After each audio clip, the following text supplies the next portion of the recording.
Buenas tardes. ¿Qué tal, Guillermo? ¿Cómo estás? Muy buenas tardes. ¿Qué tal? Lisa Paredes y Guillermo Ferreiro te saludamos. Buenas tardes. Sí, señor, ¿cómo estás? Pero muy bien, siguiendo un poco toda esta historia del acuerdo, que hubo acuerdo, no hubo acuerdo, con un gobierno que era gobierno, no era gobierno, por el tema de la negociación, la negociación de PDVSA. Parece que bueno, queríamos saber un poco Un tu verdadero versión. culebrón, ¿verdad? ¿Perdón? Un verdadero culebrón. Sí, este culebrón extraño, y ahora hay una guerra por Twitter. Es la primera vez que veo yo artillería tuitera así entre...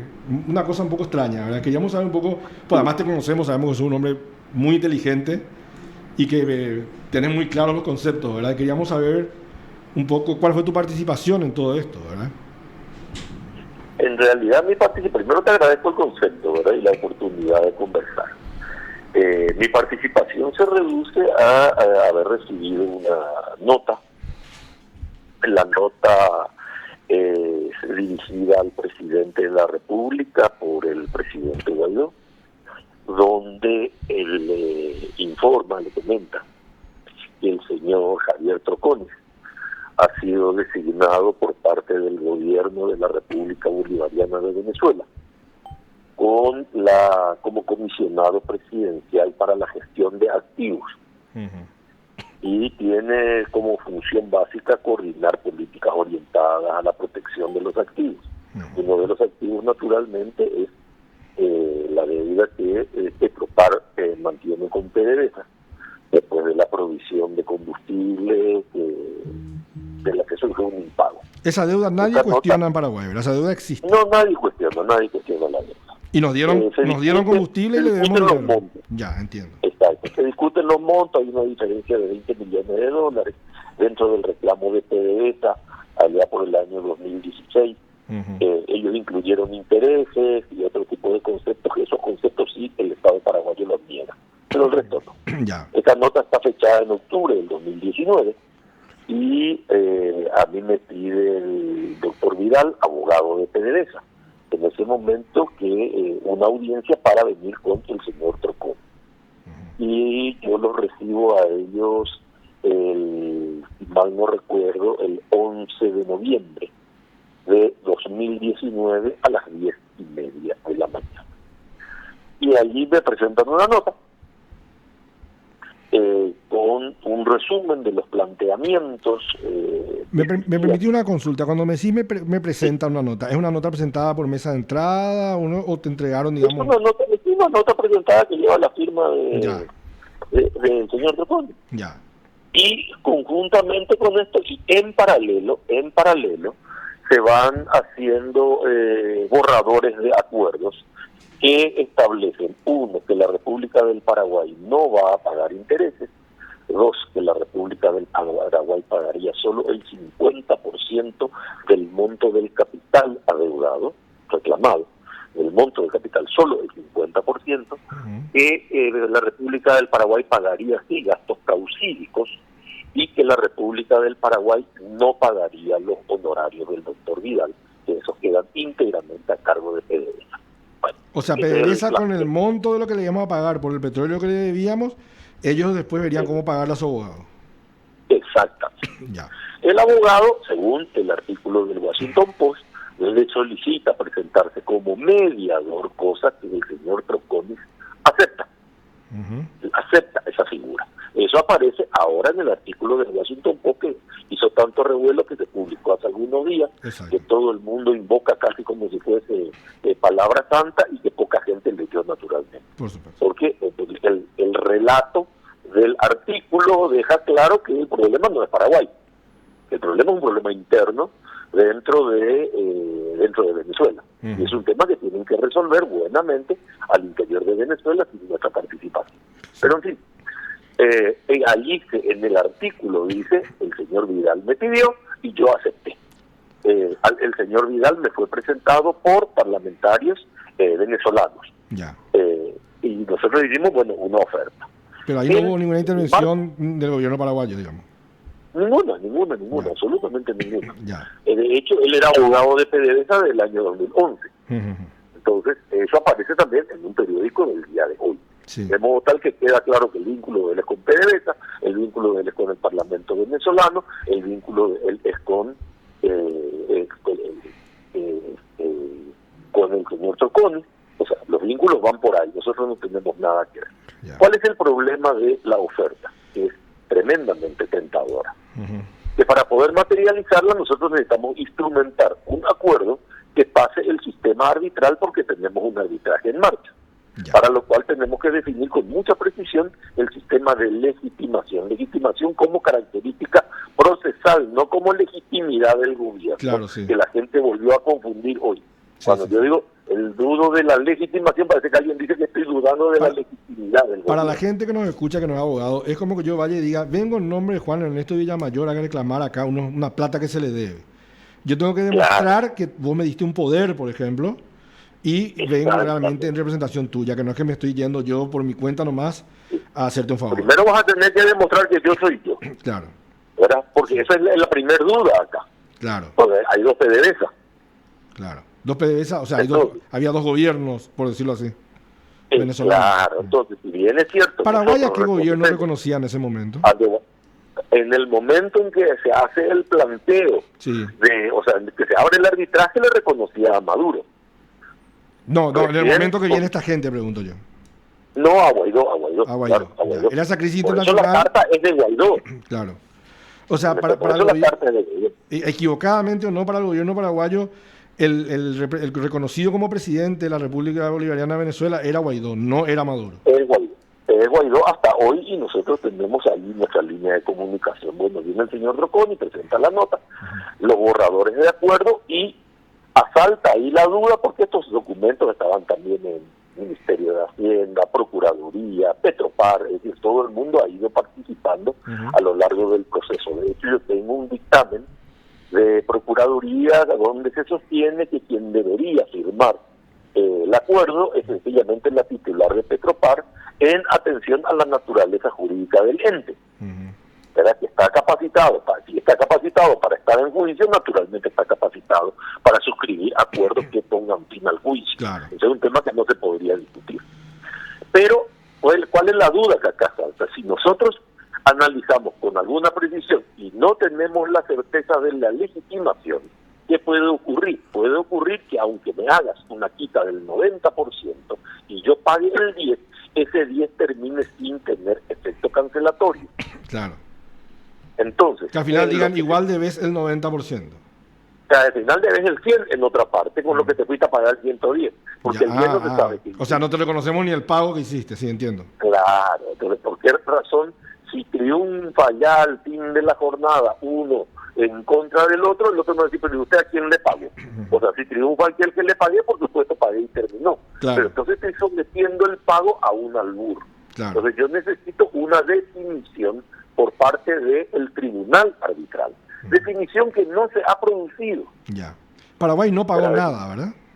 No, ni un centavo, ni un centavo. Entonces, mientras esto no podamos destrabarlo, por fórmulas que pongamos, y han sido muy creativos, y yo felicito a toda la gente que trabajó y buscando fórmulas, han sido tremendamente creativos para colocar un fondo fiduciario, para hacer esto, para hacer un escrow, para hacer aquí, para hacer allá. Le digo, pero no se resuelve el problema porque todos buscan una fórmula para después ir al tribunal. Y lo que yo estaba sosteniendo es, ¿por qué no vamos primero al tribunal, resolvemos eso? ¿Y para qué tanta fórmula? Porque si el tribunal a mí me dice, mire, si usted deposita en la cuenta del señor Ferreiro del banco XX, número tal, Claro. tal cantidad de dinero, en tal plazo, el tribunal considera que usted pagó la deuda y usted queda desobligado. Claro. Y después ya es un problema interno de Venezuela, sería después. Claro, entonces con una decisión arbitral de esta naturaleza yo hago el depósito y llevo adelante.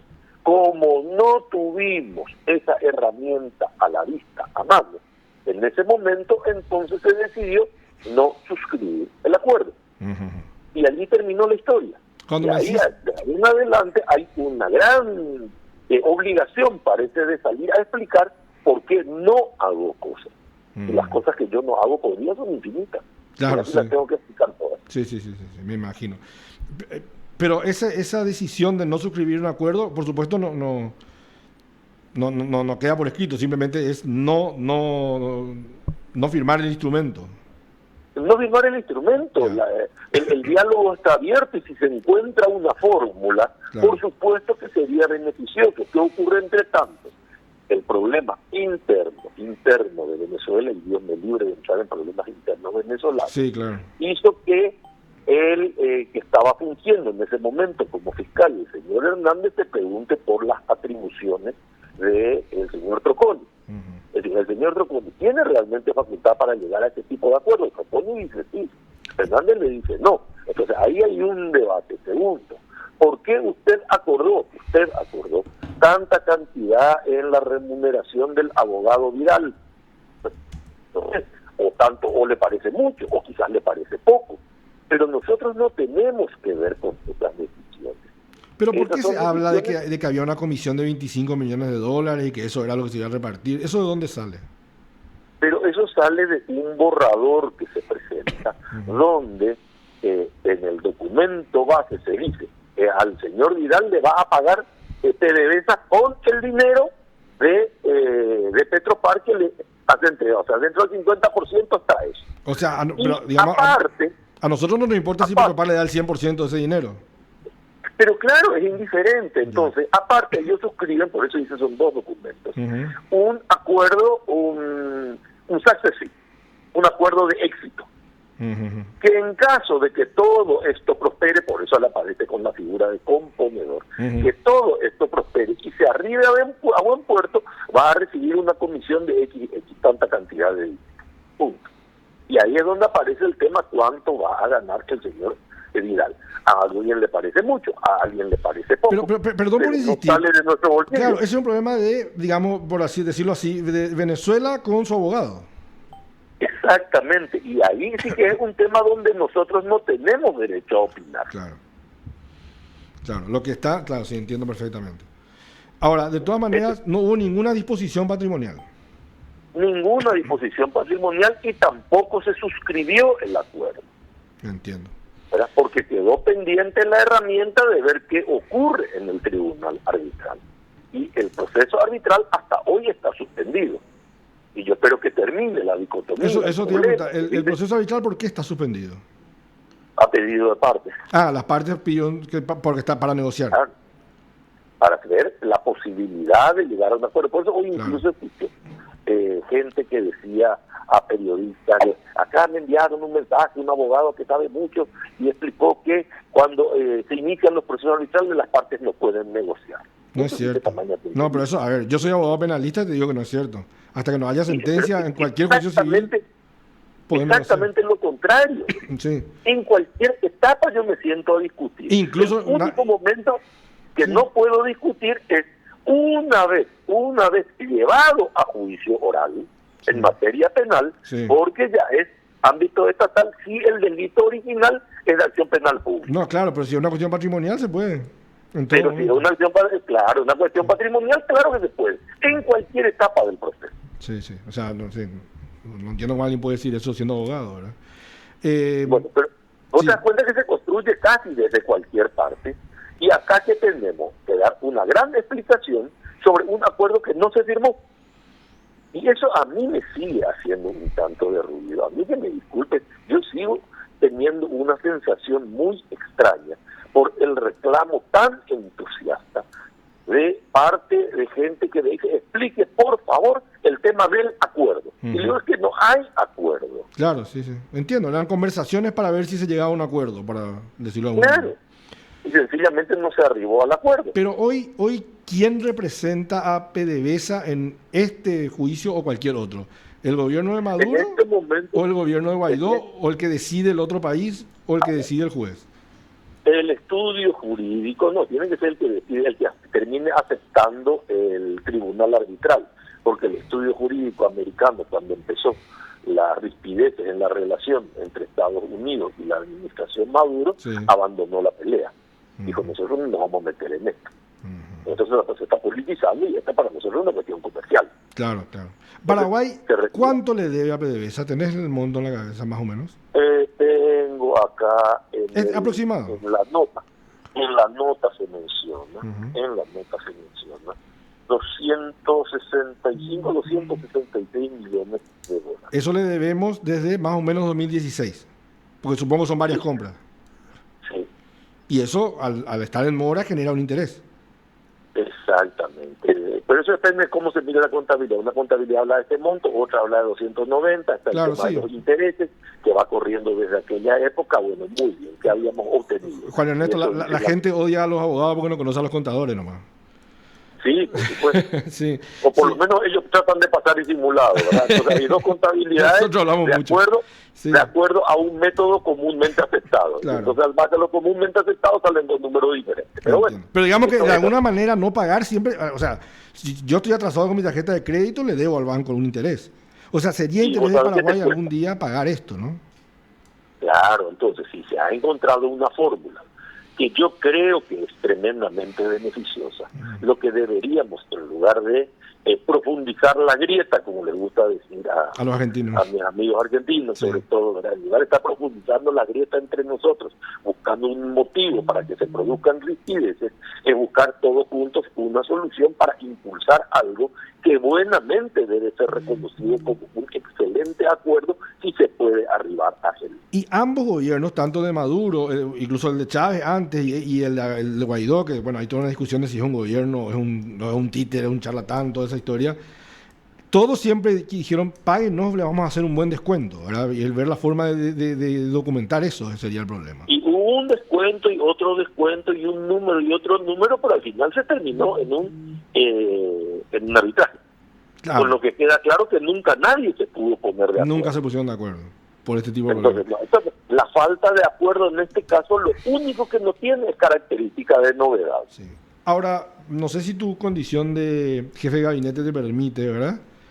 Pero, a ver, yo tengo un recuerdo de mi infancia de haber visto el golpe de Estado del 89 y lo primero que veo al prender la tele es tu cara en el Panteón de los Héroes discurseando. O sea, sos una persona siempre muy vinculada a lo político, no solamente al derecho, ¿verdad? ¿Cómo ves el pequeño terremoto o gran terremoto político que está generando todo esto? Y sobre todo, algunos dedos acusadores que apuntan hacia tu persona. Bueno, los dedos acusadores que apuntan hacia mi persona son habituales. Después de tantos años de una dilatada actividad política, hay mucha gente, me toca mucha gente, que lo único que hace es tener a alguien en la mira para poder disparar todo el tiempo, porque en algún momento te vas cruzando con unos y con otros.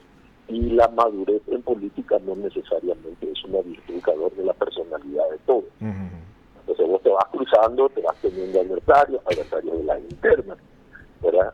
Sobre todo porque en este país pues te pasa más factura entre las internas que en las internas. Sí, sí, absolutamente. Es una peculiaridad que tenemos. Pero en fin, le sucede a todos, entonces no hay que quejarse de eso. Entonces, naturalmente uno va teniendo, va construyendo esos adversarios, van existiendo, y por motivos, ¿verdad?, cada vez más insólitos. ¿Y en cuanto a las consecuencias políticas de esto? Claro, imagínate que en algún momento me dijeron que yo había organizado, orientado o facilitado procesos en el Brasil contra Paraguay. Un verdadero disparate. O sea, ¿cómo haría yo para movilizar a la fiscalía brasileña? No, mi pregunta va en el sentido de cómo ves también todo esto que se está hablando ahora de juicio político. Hay senadores, candidatos, precandidatos a presidente hablando de que esto es como una especie de gran traición del gobierno, ¿verdad? Pero, a ver, ¿cuál sería la gran traición si esto que ni siquiera está suscrito? Es que no hay acuerdo. Pero ¿y si tienen los A ver, votos? ¿en qué consistiría? Porque por lo menos necesitamos un acuerdo para discutirlo. Pero la peculiaridad de esto es que no hay acuerdo. Entonces, al no haber acuerdo, no existe compromiso, no existe absolutamente nada. Lo mismo que le pasó a la administración Carter, no logró el acuerdo. Claro. Y a la de Lo mismo que le pasó a la administración Lugo, no logró el acuerdo. Bueno, pero a ver, pero vos también, o sea, sos un administrador de la realidad, ¿verdad? Vos sabés que si tienen los votos para el juicio político, incluso está establecido que no hace falta argumentar mucho, ¿verdad? Y bueno, pero entonces tampoco hace falta profundizar en las razones. O sea, la única razón es matemática. ¿Y crees que esta crisis política puede escalar? Mira, yo no creo. Yo creo que nosotros tenemos que devolverle el marco de racionalidad a estos procesos. Nosotros no podemos en cada cosa y por cada motivo recurrir al juicio político como una herramienta y ser un poco más creativo. ¿Ya? Vivir interpelando a la gente puede no estar mal. Es casi un régimen parlamentario, eso de tener todo. ¿Te presentarías ante una interpelación? Me presentaría Ante una interpelación del Congreso. No sé si te pueden interpelar. Pero encantado. Encantado. Por supuesto que sí. El senador A ver, Tonia Puri. me van a interpelar por algo que no hice. ¿Te parece que podría llegar un momento esta crisis ya que el presidente te pida que des un paso al costado para calmar, como un fusible para calmar los ánimos? Esa posibilidad siempre existe. O sea, eso en política es absolutamente innegable. En este momento siente esa necesidad, ministro. ¿Perdón? En este momento siente esa necesidad, como que hay mucha tensión y que cree que es el momento de que lo pueda hacer. No, a ver, vamos a ver lo que es. A mí me gusta racionalizar porque el proceso sobre los hechos. ¿Cuál es el hecho? Y no hay ninguno, me van a decir. Porque, a ver, ¿a qué acuerdo se llegó? A ninguno. ¿A quién se le pagó? A nadie. Pero no es que no se llegó a un acuerdo ahora, hoy, porque ayer estábamos discutiendo y bueno, y se armó el lío y no llegamos. Estamos hablando de noviembre del año 2019. ¿Usted considera innecesario asistir entonces al Senado? Porque ya hay un pedido formalizado por el senador Tonia Puril y Patrick Kemper que piden que usted acuda ante el Pleno del Senado para que brinde estas mismas explicaciones. Pero yo no tengo ningún problema, a mí me facilita mucho la cosa. El hecho de decir, a ver, vamos a reunirnos los parlamentarios y en una sola reunión usted da todas las explicaciones, porque básicamente una interpelación es eso, en lugar de tener que estar explicando la uno. A mí me encanta eso, no hay ningún problema, nos reunimos todos y tiene la forma de la interpelación si quiere y doy todo. O de lo contrario, sencillamente me invitan y doy la explicación que quiero. Es que no hay problema. O sea, el problema es decir, muy bien. Con esto vamos a llegar a pedir la renuncia por haber hecho qué, por no haber llegado a un acuerdo. Por haber intentado un acuerdo que no era legal, es lo que interpreto que van a acusar. Pero es el mismo acuerdo que intentaron todas las administraciones anteriores. Pero con un gobierno que no era el gobierno, con un cualquiera. Pero es el gobierno que reconoce el gobierno. Ya. Se cuestionó mucho el secretismo también, ministro. ¿Perdón? Se cuestionó mucho el secretismo, la forma en que se dio todo este proceso. Eso quizás. No hay secretismo. No hay, lo que ocurre es que, y vuelvo a este tema, a mí me cuesta mucho explicar lo que no se hace. Sí. Porque si yo hago un acuerdo, usted y yo arribamos a un acuerdo, yo puedo explicar mis motivos y todo lo demás. Pero si yo tengo que explicar todos los días, todos los pedidos que yo recibo y digo no, para mí tiene muy poco sentido porque no hay compromiso que surja de ese no. Entonces, ¿cuál sería el grado de afectación que me impone a mí como funcionario público explicar todos los no? Una pregunta, a ver si puedo ir un poco, estoy tratando de ponerme en la cabeza a las personas que están pidiendo juicio político y eso. PDVSA le iba a cobrar a Paraguay la mitad.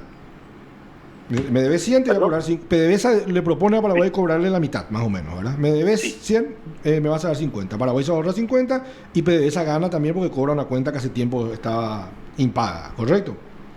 Así es. PDVSA dice, yo le pago a mi abogado, es un problema mío y si hay un problema será un problema interno de PDVSA, si le pagan de más, de menos, lo que sea.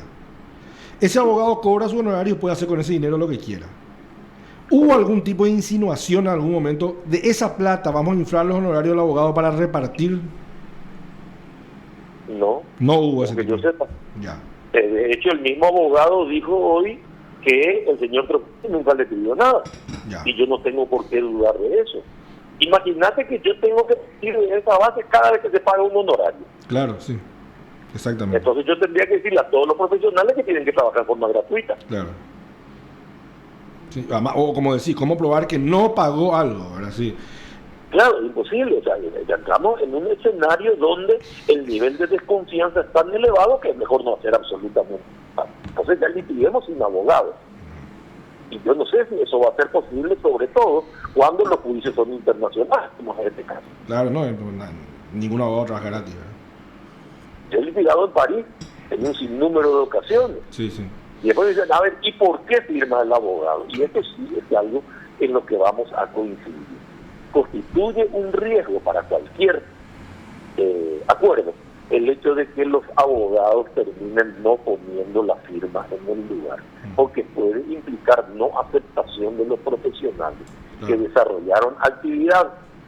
Y hoy, en un caso, justamente en un acuerdo al cual arriba la Municipalidad de Asunción, de la cual yo era abogado, se hace sin mi firma y yo estoy demandando a la Municipalidad el cobro de mi honorario. Sí, conozco.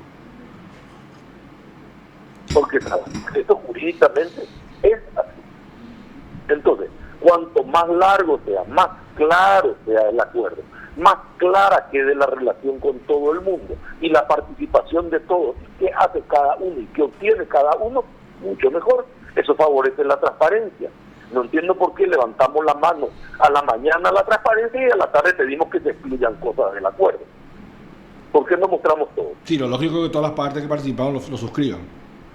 Claro. Bueno, Juan Ernesto Villamayor, jefe de gabinete de la Presidencia de la República, muchísimas gracias por tu tiempo y bueno, un placer saludarte. Guillermo, el placer es todo mío. Gracias. Usted está escuchando PDS.